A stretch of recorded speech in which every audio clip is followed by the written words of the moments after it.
Hello, my name is Charles Pride, founder and host of the Charles Pride Podcast.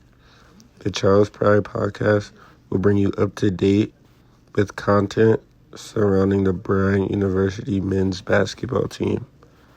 On this episode, we will recap the 2020 to 2021 season, as the Bryant men's basketball team had a historic season. Bryant posted a 15-win, 7-loss season overall, including a 1-point loss to Syracuse and a bye game win against UMass. For those listeners who do not know, a bye game in college basketball is where a mid-major or high-major school pays a lower-level school to come and play them.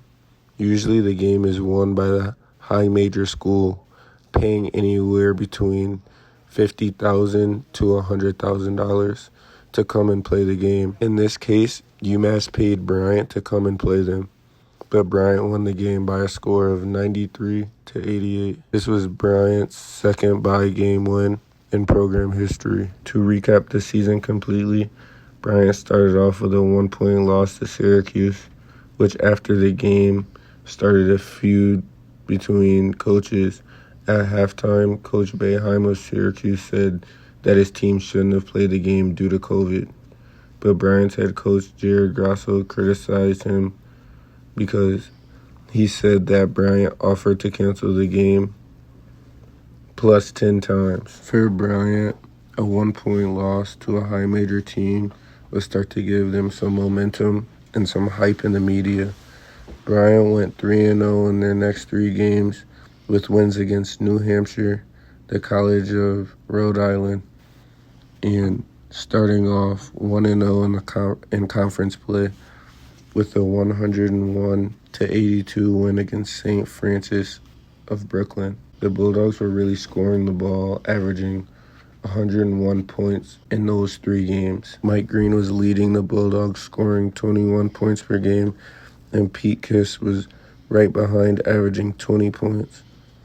The next meeting between the St. Francis Terriers was a loss for the Bulldogs, as the Terriers outscored the Bulldogs 18-2 to close out the game with a 93-91 win. Luis Hurtado's buzzer beater was just short, resulting in a 1-point loss for the Bulldogs. The Bulldogs were now 3-2 overall and 1-1 in conference. The Bulldogs got hot in their next 6 games. 6 straight wins against quality opponents, and the whole world was talking about Jared Grossel's Bryant Bulldogs.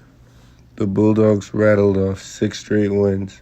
Yes, 6 straight wins against Stony Brook, twice against Wagner, UMass, which was the bye game, and twice against Central Connecticut. The whole world was talking about the Bryant Bulldogs and their fast-paced offense, averaging 92 points per game and sitting with a record of 9-2. But the most difficult road trip lay ahead, as the Bulldogs had to travel by bus to St. Francis, PA.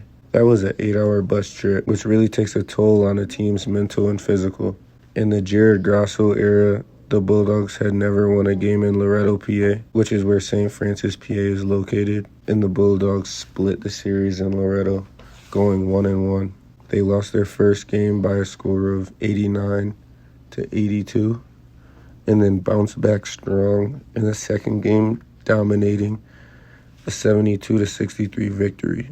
The Bulldogs were led by Pete Kiss, and this one who scored 22 points. Now sitting at 10-3 overall, the Bulldogs traveled to FDU for a trip, which is again a place where Jared Grosso's program had never won. And unfortunately, at the end of those 2 games, that was still the case. The Bulldogs were beat up by the FDU Knights, losing both games by 10+. Now as the real story, sitting at 6-4 in conference and tied for 4th place.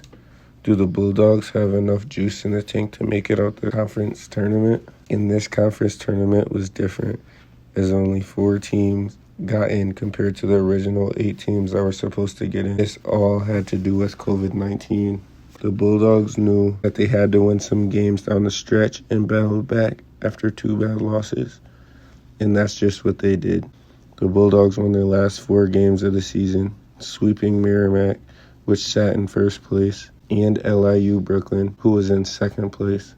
The Bulldogs knew that they controlled their own destiny, and winning out gave them the number 2 seed in the NEC tournament. For such a magical season, a COVID pause was set Bryant way back. They had finished their season 14-6 overall and 10-4 in conference, but a COVID-19 case on the team had Bryant's postseason play in jeopardy. Full strings and a ton of conversations, Jared Grasso was able to get his team into the NEC tournament, although they would be down 7 players and 2 starters when they faced the 4th-ranked Sacred Heart Pioneers. With absent Mike Green, Chris Childs, and Nate Stokes, the Bulldogs knew they would have to dig deep to pull out a win. Charles Pride, Luis Hurtado, Hall Elijah, and Peter Kiss all needed to step up for the Bulldogs, and they certainly did.